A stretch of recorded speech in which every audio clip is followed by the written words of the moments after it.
नमस्कार, जय महाराष्ट्र मित्रमैत्रिणींनो. सोशल मीडियावरची ही एक पोस्ट मी वाचली. ही सिद्धार्थ शिंगारे, छत्रपती संभाजीनगर इथले आहेत. यांची ही पोस्ट, यांच्या नावाने ही पोस्ट फिरते आहे. तर त्यांच्याशी माझा वैयक्तिक काही संपर्क नाहीये, अजून तरी नाहीये, पण त्यांची ही पोस्ट मला खूप आवडली. त्यांची परवानगी न घेता मी तुमच्यासाठी या पोस्टवर चर्चा करणार आहे. तर ही खूप महत्वाची पोस्ट आहे आणि ही बौद्ध समाजाबद्दल ही पोस्ट लिहिलेली आहे. आणि त्याचं जे बौद्ध समाजामध्ये जी प्रगती झालेली आहे थोड्याच दशकांमध्ये, प्रचंड प्रगती या समाजाने केलेली आहे आणि ही खऱ्या अर्थाने केलेली आहे. जमिनीवरची प्रगती आहे. मी परदेशात राहतो आणि मी भारतात देखील राहिलेलो आहे. शहरांमध्ये, उच्च संस्थांमध्ये, मोठ्या मोठ्या हॉस्पिटल्समध्ये काम केलेलं आहे आणि ग्राउंडवर देखील काम केलेलं आहे. वेगवेगळ्या शिक्षण संस्था बघितल्या आहेत, सरकारी अधिकारी, ऑफिसर्स हे सगळे बघितले आहेत. आणि हे जे म्हणणं आहे यांचं की बौद्धांची प्रगती झाली आहे, दिस इज 100% ट्रू.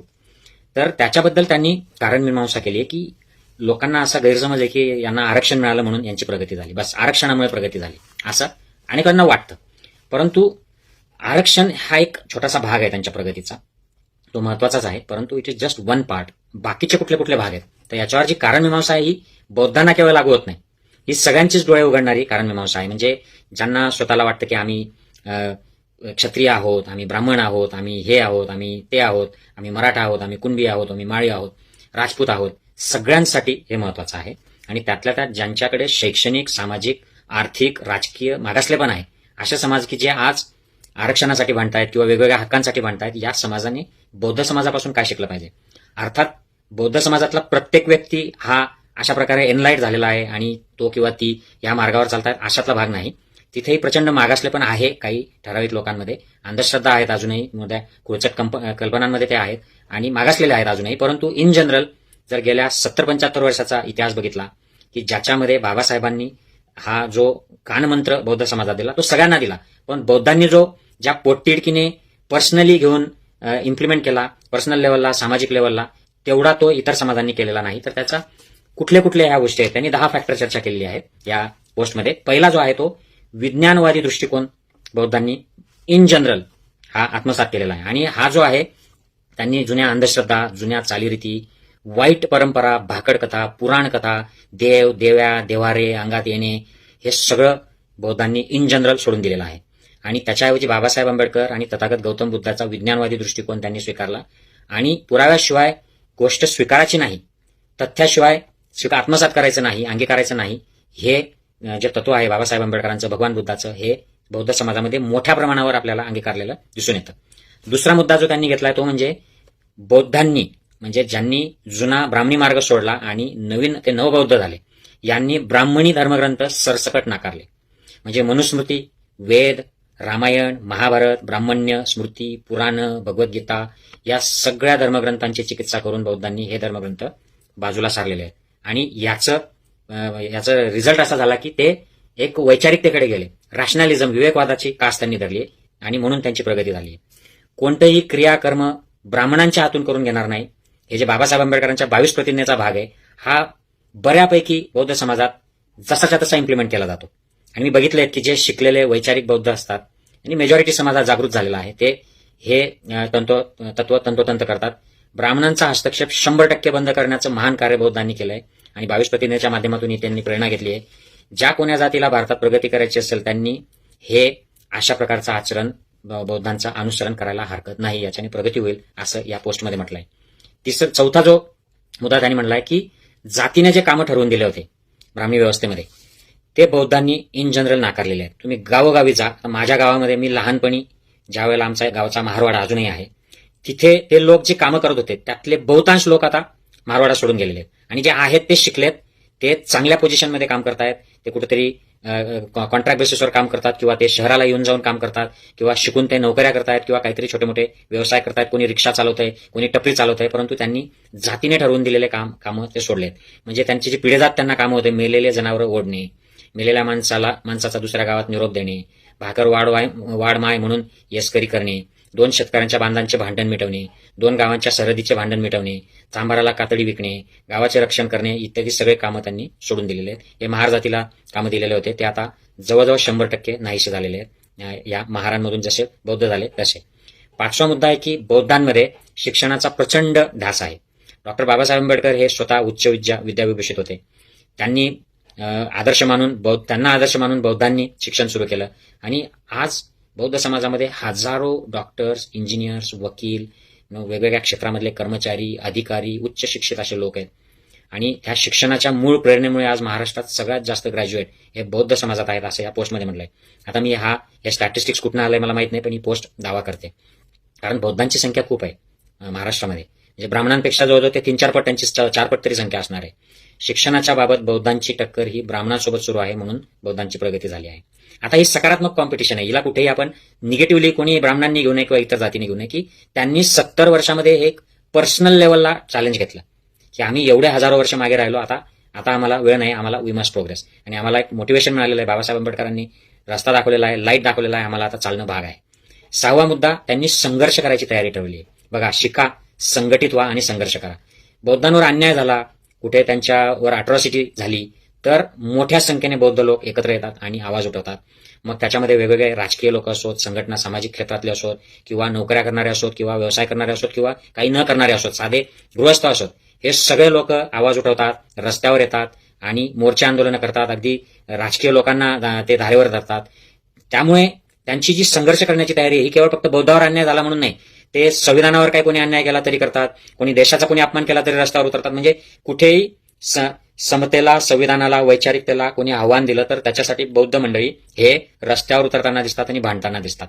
अनेकदा या संघर्ष करण्याच्या तयारीमुळे हा समाज जो आहे हा अन्याय सहन करत नाही, आणि म्हणून याचं एक स्वाभिमान या समाजामध्ये जागृत झालेला आहे. आणि कुठल्याही समाजाला जर प्रगती करायची असेल तर तुम्ही लाचाराची, गुलामाची भावना मनात ठेवून तुम्ही प्रगती नाही करू शकत. म्हणून एक महत्वाचा मुद्दा आहे 7वा, ज्ञानाची प्रचंड आवड आहे. म्हणजे एज्युकेशन फक्त घेऊन थांबत नाही हा समाज. मी देखील बघतो मित्रांनो, इथे UK सारख्या ठिकाणी बाबासाहेबांच्या नावाने संघटना चालतात. US मध्ये, युरोपमध्ये. मी मागच्या वर्षी ओमानमध्ये AIM नावाची एक association of Ambedkarite international mission म्हणून ऑर्गनायझेशन आहे, तर त्यांनी इतका मोठा कार्यक्रम तिथे ओमानमध्ये आयोजित केला. आणि या कार्यक्रमाच्या अंतर्गत साऊथ इंडिया ते नॉर्थ इंडिया ते गुजरात, मध्य प्रदेश, महाराष्ट्र इथले सगळे जे आंबेडकराईट लोक होते हे सगळे एकत्र आले होते. हॉल तुडुंब भरला होता.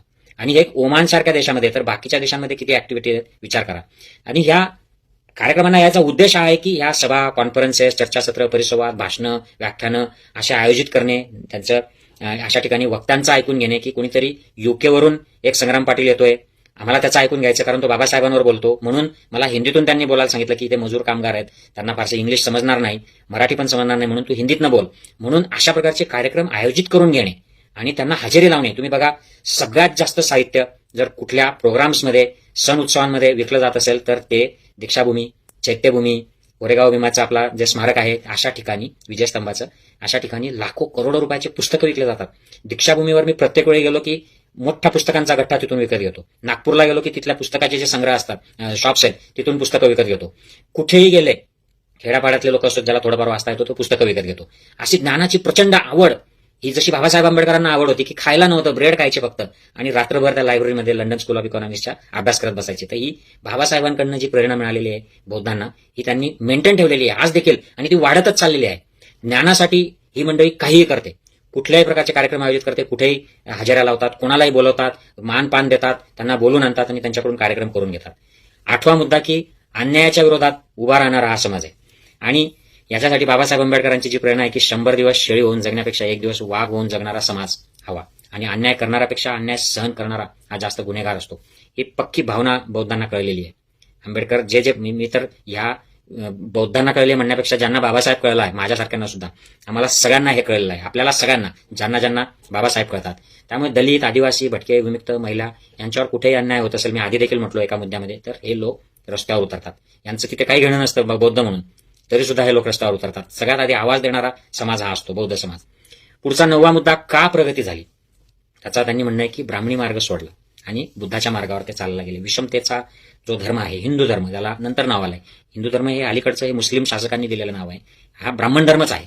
या ब्राह्मण धर्माचा त्यांनी त्याग केला आणि बाबासाहेबांच्या सूचनेनुसार त्यांनी बुद्धाच्या मार्गावर गेले. अन्याय, अत्याचार, विषमता, गुलामी, वर्णव्यवस्था, जातीव्यवस्था, स्त्रीदास्य या सगळ्या नकारात्मक सामाजिक धार्मिक प्रथांमधून बाहेर आल्यामुळे स्वर्ग, नर्क, देव, देवी, चमत्कार, पाखंड, पुनर्जन्म या सगळ्यातून बाहेर आले आणि समता, स्वातंत्र्य, बंधुत्व, प्रज्ञाशील, करुणा, पंचशील, अष्टांगिक मार्ग, 10 पारमिता असा भगवान बुद्धाचा दिलेला मार्ग जो बाबासाहेबांनी दिला, याच्यावर ते चालायला लागले. त्यामुळे ते विवेकवादी झाले आणि त्यांची प्रगती झाली. आणि 10वा मुद्दा, यांची प्रगती का झाली, तर आरक्षण. आता आरक्षण या पोस्टमध्ये ते म्हणतात 4 प्रकारचे आरक्षण आहेत. शिक्षणातलं, नोकरीतलं, पदोन्नतीतलं आणि राजकीय आरक्षण. यातलं राजकीय आरक्षण हे फक्त 10 वर्षासाठी बाबासाहेबांनी तरतूद केली होती. परंतु ते वेगवेगळ्या सरकारांनी, आता देखील मोदी सरकारने 10 वर्ष परत वाढवून दिलेलं आहे. तर त्यांनी ते केलेलं आहे. उलट राजकीय आरक्षणामुळे बौद्धांचं नुकसान होतंय. कारण राजकीय आरक्षणामुळे वेगवेगळ्या पक्षांमधून, एससी एसटी मधून हे गुलाम लोक या भाजप, काँग्रेस वगैरे सारख्या पक्षांमधून उभ्या राहतात आणि ते पक्षाच्या दावणीला बांधले जातात. ते समाजाला विसरून जातात. त्यामुळे राजकीय आरक्षण हे बंद करा हे बाबासाहेबांनी हयात असतानाच सांगितलं होतं. त्यांच्या लक्षात आलं होतं की हे पक्षाच्या दावणीला बांधले जात आहेत. आपण जरी आरक्षणाची तरतूद केली आहे तरी हे लोक समाजाचे नाहीत तर पक्षाचे बांधील आहेत. म्हणून हे बंद करा हे बाबासाहेब हयातीत असताना बाबासाहेबांनी मागणी केली होती. विधानसभा, लोकसभा यातले जे लोक आहेत हे सगळे बीजेपीचे किंवा ज्या ज्या पक्षामधले ते आहेत, काँग्रेसचे, हे त्यांचे नोकर होतात. हे समाजासाठी भांडत नाहीत. आताच बघा तुम्ही किती संविधानाची पायमल्ली चाललेली आहे. संविधानाशी छेडछाड केली जाते आहे. उघड लोकतांत्रिक व्यवस्थांशी छेडछाड केली जाते. परंतु एकही एससी एसटी आमदार किंवा खासदार याच्या विरोधामध्ये आवाज उठवत नाही. म्हणजे हे गुलाम झाले सत्तेचे.